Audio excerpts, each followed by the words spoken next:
네, 최신 재테크 트렌드를 다루는 하우머니 시간입니다. 시장 불안감이 계속될 땐 또 개별 종목의 리스크를 피할 수 있는 테마와 업종 중심의 분산 투자가 무엇보다 중요하겠죠. 네, 한 주간의 ETF 동향과 유망 섹터까지 알아보는 코너 마련했습니다. 오늘은 KB자산운용의 이수진 팀장과 함께합니다. 어서 오세요. 어서 오세요. 네. 자, 팀장님 이제 오늘 1월 마지막 거래일인데 ETF 얘기 본격적으로 하기 전에 이번 1월 시장 좀 어떻게 보셨는지요? 우리 나쁘진 않았는데. 네, 일단 시장은 상승을 했습니다. 네. 특히 중국이나 대만이나 일본 증시에 대비해서도 거의 2배 가까운 11% 넘는 상승률을 기록을 했는데요. 시장 상승의 원인으로 뽑고 있는 중요한 이슈는 기대감입니다. 기대감. 네, 미국의 네. 어떤 긴축 완화에 대한 기대감이라든지 중국의 리오프닝 기대감, 그리고 어떤 유럽 경기의 선제적인 어떤 호조 이런 부분들이 대외 경기에 민감한 국내 증시의 상승세를 이끌었던 것으로 파악이 되고 있는 상태입니다. 특히 최근에 달러 약세로 인해서 신흥국 전반의 어떤 투자 심리가 개선되면서 외국인 매수세가 유입된 것도 국내 증시에는 호재로 작용을 했는데요. 최근 원화가 주요국 통화 대비 빠르고 강하게 지금 절상되는 모습을 보이면서 외국인 매수세가 1월에만 6.9조 원이 순유입하는 모습을 보였습니다. 네. 자, 그럼 본격적으로 이제 ETF 얘기를 좀 해보도록 할 텐데, 증시가 좋았다 보니까 ETF 시장도 훈풍이 불지 않았나 싶거든요. 1월 달에 어떤 ETF들이 수익률이 좋았는지 좀 볼까요? 네, 먼저 지금 보여드리는 표를 제가 준비를 네. 해왔는데 일단 최근에 이제 수익률이 좋았던 ETF들 상위 1위에서 한 15위 정도를 거의 이제 국내외 대표 지수 레버리지 상품들이 차지를 했습니다. 네. 그러니까 대부분 중국이랑 국내 대표 지수이다 보니까 사실 보여드리는 게 의미가 없어서 네. 제가 준비해드리는 표에는 레버리지나 인버스 ETF들을 제외를 하고 지금 의미를 예. 가지고 왔는데요. 아무래도 최근에 경기 어떤 금리가 정점을 기록을 하고 경기 회복 기대감이 좀 살아나는 그런 추세에 있었기 때문에 지금 보시는 것처럼 로봇이나 반도체 같은 IT 기업들 기술주가 강세를 보였고 네. 최근에 배당 확대를 통한 주주가치 재고 움직임이 은행주 반등을 이끌었습니다. 근데 지금 보니까 창업 투자 회사 그리고 플랫폼 테마 ETF들이 있는데 이거는 좀 새롭네요. 그러네요. 네, 좀 새로우실 텐데 예. 창업 투자 회사 ETF 같은 경우에는 말 그대로 정부의 벤처 육성 활성화 정책의 어떤 성장 수혜가 예상되는 창업 투자 회사에 투자하는 ETF입니다. 예. 그러니까 우리가 흔히 알고 있는 창업 투자 회사라 함은 어떤 신생 스타트업 기업이나 예. 벤처 기업들 어떤 성장성이나 시장성은 있지만 자금력은 떨어지는 그런 소규모 회사에 투자를 대신 해주는 그런 회사를 창업 투자 회사라고 하잖아요. 예. 네. 이제 여기에 분산 투자를 할 수 있는 ETF인데 그러다 보니까 사람들은 아직 잘 모르는 비상장된 우량 기업에 좀 분산 투자할 수 있는 효과를 누릴 수 있는 그런 ETF라고 보시면 되실 것 같고. 그러면 팀장님, 요 네네. 창업 투자 회사 요 ETF하고 네네. 스펙하고는 어떻게 다르다고 보면 될까요? 스펙하고는 똑같은 목적을 가지고 있는 회사라고 보시면 되는데 네. 창업 투자 회사 같은 경우에는 실제로 자금을 조달을 하는 데 도움을 받고 기업이 수익을 내면 그 이익을 향유하는 어떤 정말 투자 회사의 개념이지만 네. 스펙 같은 경우에는 이제 비히클이라고 할 수가 있잖아요. 예. 그렇기 때문에 일단 펀드 같은 개념으로 좀 모두가 수익을 공유한다. 좀 투자자들이 나눠져 있다. 이렇게 보시면 좋으실 것 같습니다. 네.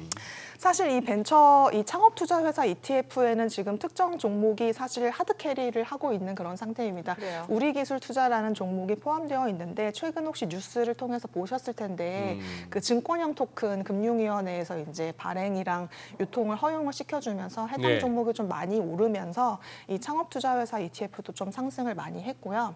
말씀하신 것처럼 플랫폼 ETF 같은 경우에는 말 그대로 우리가 잘 알고 있는 뭐 네이버나 카카오 같은 대표 플랫폼 기업에 분산 투자를 하는 ETF라고 보시면 되겠습니다. 네. 네. 지금 이제 보여주신 거는 이제 수익률 좋은 거고 네. 저기서 아까 이제 지수 레버리지 쪽은 제외하셨다고 했는데 네. 그렇다면 ETF 레버리지 쓰신 분들 1월 달에 수익이 대단했겠습니다. 네, 맞습니다. 지금 타이거의 차이나 항생테크 레버리지라든지 코덱스의 차이나 H 레버리지 이런 상품들은 1월 한 달 수익률만 지금 30% 가까운 와. 성과를 기록을 하고 있고 그 외에 차순위를 기록을 하고 있는 것들이 이제 코덱스 200 관련, 네. 코스피 200 관련 네. 그 레버리지 상품들인데 대부분 20% 후반의 수익률을 기록을 하고 있습니다. 그 와중에 또 굉장히 좋네요. 인버스 꽃버스도 또 사셨을 거 아니에요. 네, 많이 사시긴 하셨는데 이제 1월 달에 증시 자체가 좀 오르다 보니까 네. 인버스 상품들은 좀 수익률의 마이너스를 현재 그러게요. 기록을 하고 있습니다. 어떻게 팀장님 보시기에 네네. 오르는 쪽 배팅하고 빠지는 쪽 배팅하고 어느 쪽이 더 비중이 어땠어요? 오르는 쪽 베팅을 하시는 분들이 훨씬 더 많이 더 있었습니다. 많으셨어요? 1월 같은 경우에는. 네. 그래도 기대감이 좀 있었네요, 시장에 대한. 예. 뭐 수익률도 중요하긴 한데 사실 뭐 자금이 몰리는 그러니까. 쪽도 저희가 예, 좀 짚어봐야 될 것 같은데 돈이 몰리는 ETF는 좀 뭔가 따로 있을 것 같다는 생각도 들거든요. 네, 사실 돈이 몰리는 ETF도 따로 있었지만 ETF 시장 자체가 지금 굉장히 국내 시장에서 많은 성장을 하고 있는데 네. 사실 12월 말까지만 하더라도 국내 ETF 순자산 총액이 한 78조 원 수준이었는데요. 네. 제가 어제 확인을 해보니까 또 86조 원까지 성장을 하면서 와. 매일매일 거의 뭐 신기록세를 유지를 하고 있는 그런 상태입니다. 이 우리나라의 ETF 순자산 어떤 총액 증가를 이제 하드캐리하고 있는 그런 ETF들 네. 같은 경우에는 단기 자금 파킹성 ETF 그리고 국내 대표 지수를 포함한 채권형 상품 이런 쪽으로 자금 유입이 많이 지속되고 있는 상태입니다. 아니. 단기자금 파킹성 ETF요? 네, 네. 아니, 잠시 그냥 돈 그냥 파킹 해놨는데 그것은 뭐 수익이 날 게 뭐가 있습니까? 사실 투자를 하기에는 마땅한 곳이 없고 예. 내가 좀 유휴 자금이 있는데 이거를 좀 믿고 맡길 만한 상품이 어디에 없을까라는 이런 이제 투자자들의 니즈가 반영된 상품이 이제 파킹형 통장 뭐 이런 예, 최근에 예. 뉴스가 많이 나왔던 예. 상품인데요. ETF로도 이러한 상품들이 있습니다. 그러니까 일단 파킹형 통장이라 함은 자고로 어떤 하루만 맡겨도 수익이 나야 되는 상품이고 또 수시 입출금이 가능해야 예. 되는 상품이고 또 절대 손실이 나면 안 되는 그런 상품이잖아요. 그렇죠. 이제 이런 기준을 맞추는 게 이제 ETF로도 있는 상황인데 사실 지난해만 하더라도 파킹 통장 금리가 5%다 뭐 이런 식의 뉴스 많이 보셨을 네네네. 거예요. 근데 최근에 19개 시중은행 40개 정도 예금 상품 수익률을 비교를 해봤더니 지금 한 3% 초반까지 지금 떨어져 있는 그렇죠. 그런 상태입니다. 그렇겠죠. 그러다 보니까 투자자들은 좀 금리에 많이 민감할 수밖에 없는 그런 상태인데 그래서 조금이라도 금리를 더 주는 쪽으로 지금 자금 이동이 확 진행이 되고 있고 관련해서 이 파킹형 ETF로도 상품 하나당 거의 3조 원 이상의 자금 유입을 와. 지금 그래요? 끌어들이고 있는 그런 상태입니다. 대표적인 상품이 이제 코덱스의 KOFR 금리 액티브 상품이랑 타이거의 CD 금리 투자 상품이라고 볼 수가 있겠는데요. 이 KOFR 금리는 한국 예탁결제원에서 매일 발표하는 한국의 무위험 지표 금리라고 볼 수 있습니다. 네. 그렇기 때문에 손실이 거의 발생하지 않으면서 안정적인 수익을 낼 수 있는 그런 상품 가운데 하나고 타이거의 CD 금리 같은 상품도 은행의 어떤 단기 자금의 기준 금리로 작용을 하는 상품이기 때문에 이제 지표 금리이기 때문에 네. 굉장히 안정적으로 수익을 주는 상품이면서 또 ETF다 보니까 내가 원하는 때에 언제든지 장중에 매수 매도가 가능하다는 장점 이런 황금성 때문에 파킹형 ETF 쪽으로 굉장히 많은 자금이 모이고 있는 상태입니다. 네.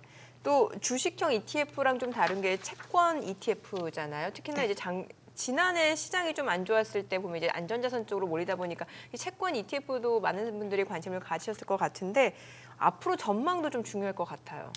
네, 채권 이자 수익이 좀 많이 쏠쏠해지셨죠. 더군다나 예. 주식이랑은 달리 예측 가능성이 높은 자산 가운데 하나고 특히 최근에 금리가 하락을 하면서 자본 차익 기대감이 굉장히 많이 높아졌습니다. 이제 이런 부분들 때문에 채권 쪽으로 투자 자금이 많이 몰리는 모습들을 보여주고 있는데요.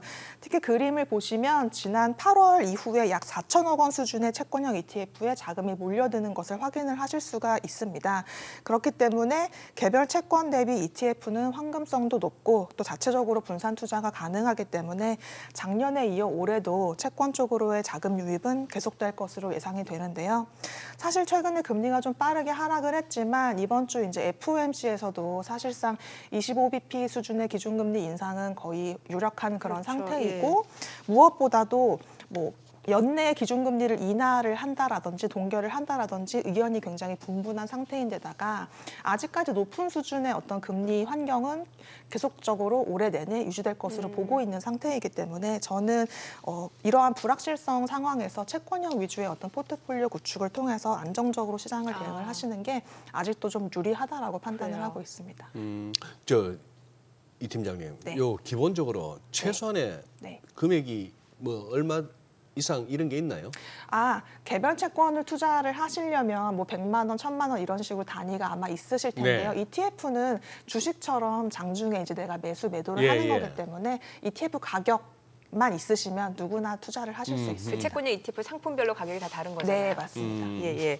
뭐 상품이 워낙 다양하니까 사실 이제 고르는 방법이라든지 투자 전략도 좀 달라야 될 것 같다는 생각도 드네요. 네, 벌써 우리나라의 채권 관련 ETF가 총 84개가 상장이 되어 84개. 있는 상태인데요. 네, 등급과 만기도 굉장히 다양하고 사실 연초에 이런 채권 투자 붐이 일면서 주요 운용사에서 채권형 상품을 추가로 또 출시를 하고 네. 있는 그런 상태입니다. 그렇기 때문에 시장의 니즈, 투자자의 니즈가 반영된 그런 상황이라고 볼 수가 있겠는데요. 제가 일단 지금 최근에 개인들이 많이 산 ETF들을 조금 준비를 해왔습니다. 네네. 보시면 이제 타이거라든지 뭐 KB스타라든지 여러 가지 채권 브랜드들이 있는데 지금 보시면 상품명 뒤에 숫자가 적혀 있는 게 보이실 거예요. 뒤에, 예. 네, 24-10, 23-11 예. 이런 숫자들이 보이실 텐데 이런 숫자는 ETF의 만기 년월입니다. 만기. 네, 그렇기 때문에 24년 10월 이런 네, 거예요. 맞습니다. 예. 세 번째 KB스타 같은 경우에는 2023년 11월에 만기가 도래하는 AA- 이상의 회사채에 주로 투자하는 채권형 ETF다. 이렇게 이해를 하시면 예. 되는데요. ETF인데 만기가 있다라는 게 조금 특이해 보이시죠? 맞아요. 그러네요. 보통은 예, 주식처럼 상장 매매를 하는데 그냥 예. 내 이제 마음대로 사고 팔 수 있는 게 아니에요. 네, 맞습니다. 어. 채권형 ETF이지만 만기가 존재하는 ETF가 작년에 이제 규제 변경을 통해서 상장을 하게 됐는데요. 그러다 보니까 개별 채권에 투자하는 것처럼 투자하시는 시점에 어느 정도의 나의 예상 수익률을 좀 예상을 하실 수가 있고 만기되는 시점에 원금과 이자를 어느 정도 수령하실 수 있는 그런 채권형 상품, 신규로 도입이 된 상품입니다. 최근에 좀 안정성이 부각이 되면서 해당 상품으로 좀 자금 유입이 많이 진행이 됐고요. 네. 타이거라든지 KB스타라든지 이런 쪽으로 지금 자금이 많이 몰려들고 있는 상태입니다. 그렇기 때문에 해당 상품들은 좀 장기를 투자를 하시거나 어떤 투자 기간을 예측하시고자 하는 투자자분들한테 적합하고 좀 안정적으로 투자할 수 있는 상품 그런 것들을 선호하시는 고객분들한테 좀 적합한 상품으로 보여지고 있고 네. 다음으로 개인이 많이 산 ETF들 중에 수익률을 좀 보시면 예. 굉장히 높은 게 보이실 거예요. 예. 뭐 30년 국채, 국고채 뭐 30년. 네, 그리고 예. 10년 국고채 이런 예. 것들이 조금 수익률이 좋은데 아무래도 대부분 장기 채권 이제 ETF가 되겠습니다. 아무래도 금리가 조금 하락을 하면서 최근에 자본 차익 기대감이 장기채들을 중심으로 좀 수익 기대감으로 연결되고 있어서 채권형 ETF지만 고수익을 기대할 수 있는 ETF들도 존재한다라는 부분을 말씀드리고 싶습니다.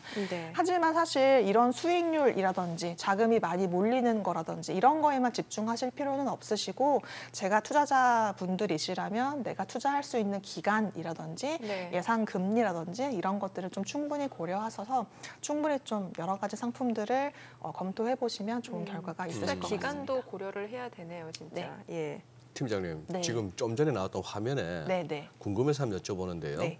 미국채 30년 선물이면 알겠는데 네. 또 울트라는 또 뭐며? 울트라. 네. 예, 우리 국고채 30년인 알겠는데 네. 이넨스트 뒤에 아, 영어로 네. 붙어 있는 이거는 어떤 의미입니까?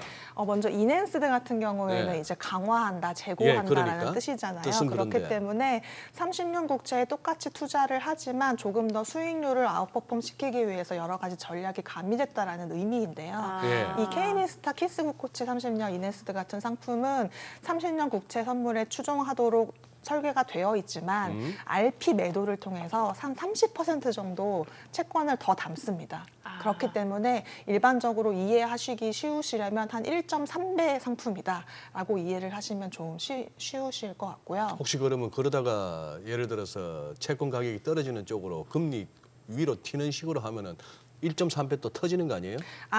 그건 아니고 시장 상황에 따라서 조정을 합니다. 조절을 해야. 네, 네. 좀 더 레버리지를 일으킨다든지 줄인다든지 이런 것들을 조정할 수 있는 그런 상품이고요. 울트라 같은 경우에도 사실 이제 장기라는 어떤 다른 표현의 강조점을 주기 위해서 울트라라는 말을 쓰기도 합니다. 어쨌거나 뭐 슈퍼, 뭐 울트라 이런 거 네. 들어가면 왠지 땡겨요. 네, 빅 스텝, 울트라 스텝 이런 거랑 같은 네, 의미입니다. 네. 네. 그래요. 지금 이제 ETF 동향을 살펴봤고 지금 그건데 조금 ETF 조금만 더 연장하자면은 증시에서는 이제 자꾸 그 논쟁이 이어집니다. 이제 작년에 워낙 나스닥이 언더퍼폼하니까 네, 네. 이제 뭐 성장주 시대 네. 같다, 네. 오히려 가치주다, 뭐 네. 경기 방어주다 이런 것처럼 네. 늘 뭐 그때그때마다 전략이 그거 하는데 네. ETF 쪽도 그런 식의 어떤 뭐랄까 전략 내지는 트렌드가 있을 거 아니에요. 네, 물론 있습니다. 네. 당연히 ETF도 시장의 흐름을 따라갈 수밖에 없는 그런 흐름을 보여주는데 제가 사실 오늘 그 MSCI 전 세계 지수를 기준으로 성장주와 가치주를 분류해서 수익을 좀 비교를 해봤는데요. 네. 확실히 연초 이후에는 성장주 아웃퍼폼이 지금 뚜렷하게 보여지고 지금 있는 금년 들었어죠. 네, 저거는. 맞습니다. 네. 그런 상황인데 사실 똑같은 데이터를 작년이랑 한번 비교를 해보겠습니다. 작년 같은 경우에는 이제 금리가 가파르게 오르는 그런 구간이었는데 잘 아시는 것처럼 성장주는 시장을 어떤 주도하고 좀 성장을 확장해 가는 그런 구간에서 어떤 장기간의 대규모 투자가 불가피한 그런 업종입니다. 그러다 보니까 미래의 현금 흐름이 굉장히 중요하게 작용할 수밖에 없고 그렇기 때문에 아무래도 금리가 상승하는 구간에서는 굉장히 민감도가 높아지는 그런 특징을 보이기 때문에 작년 한 해 금리가 상승하는 구간에서 가치주 대비 언더퍼폼하는 그런 모습을 보였습니다. 그러면 사실 올해도 지금 금리가 높은 상황이어서 성장주가 더 언더퍼폼하는 거 아니냐 이제 이런 질문을 하실 수가 있는데 지금 같은 경우에도 금리가 높은 수준이지만 여전히 성장주가 아웃퍼폼을 하고 있잖아요. 그러니까 그만큼 투자들은 어느 하나의 어떤 변수에 집중을 하기보다는 어느 것에 내가 투자를 했을 때 좀 더 확실한 수익을 얻을 수 있을까 이런 쪽에 지금 집중을 하고 계시는 걸로 저는 판단을 하고 있습니다. 그러면 뭔가 가치주냐 어떤 성장주냐 이런 애매한 분류보다는 기업이 어느 정도 안정적으로 이익을 내느냐 혹은 뭐 부채 비율이 낮아서 금리의 어떤 부담에서 조금 자유로운 기업이라든지 아니면 이 기업이나 업종 자체는 굉장히 진입장벽이 높다라든지 이런 기업의 어떤 이익의 질적인 요소 퀄리티적인 요소를 평가하는 게 굉장히 확실한 구분 방법으로 지금 평가를 받고 있어서 앞으로는 사실 성장주냐 가치주냐 하는 논란보다는 이 기업의 퀄리티가 어떠냐 이런 것들이 좀 평가에 있어서 우선순위의 어떤 역할을 받을 것으로 예상이 됩니다. 그렇기 때문에 올해 같은 경우에도 특히나 더더욱 배당이라든지 뭐 자기 자본 이익률이라든지 기업이 어느 정도로 안정적으로 수익을 내는지 이런 요소가 좀 제대로 평가를 받을 시기라고 생각을 하고 있고 특히 이런 퀄리티 주식들이 위기 이후에 좀 더 강한 면모를 보여주고 있는 그런 상태이기 때문에 올해 증시에 있어서는 이런 퀄리티 주식을 좀 중점적으로 보시면 좋은 성과를 거두실 수 있을 것 같습니다. 지금 말씀해주신 퀄리티 주식이라고 하니까 이제 뭐 앞으로가 중요할 것 같은데 그럼 2월달에 어떤 섹터를 좀 관심 있게 보는 게 좋다라는 거죠? 네, 2월 섹터 같은 경우에는 지금 증시의 오랜 이제 변수 패턴 중에 하나가 1월의 주가 상승률이 다른 달에 비해서 높게 나타나는 그런 경향이 있잖아요. 이 1월 효과가 나타난 이후에 어떤 지금 시점에서 기업들의 어떤 실적 하향 조정이 진행이 되고 있고 특히 이제 경기 모멘텀 약화가 이제 확인된 그런 상태이기 때문에 사실 방향성 자체를 예측하기는 그런 어려운 상황이라고 보여지기는 하는데요. 일단 섹터별로는 지금 제가 준비를 해온 게 최근 1개월 수익률과 최근 12개월 수익률입니다. 보시면 최근 1개월 동안 수익이 좋았던 반도체, IT, 은행주 수익률 같은 경우에 작년 이제 최근 12개월 동안 가장 수익이 나빴던 공교롭게도 그런 섹터이긴 합니다. 그렇기 때문에 좀 낙폭 과대 업종들, 코로나를 거치면서 자체적으로 가격 조정이라든지 구조조정을 거쳐왔던 그런 업종들을 중심으로 최근에 어떤 성장성의 탄력을 지금 받고 있는 그런 모습들이 보여지고 있고 은행주 같은 경우에 조금 예외적이죠. 최근에 배당 확대 이런 이벤트들 때문에 최근에 이제 반등을 했는데 이런 측면에서 봤을 땐 저는 올해도 이런 IT라든지 배당주 이런 섹터들이 이제 계속해서 시장의 관심을 주목도를 끌 것으로 예상이 되고 있고 ESG나 또 불확실성 장세에서의 어떤 채권형 상품 이런 것들도 사실 올해 시장을 주도할 핵심 업종이라고 저는 생각을 하고 있습니다. 네, 알겠습니다. 팀장님 오늘 말씀 잘 들었습니다. 고맙습니다. 감사합니다. 네.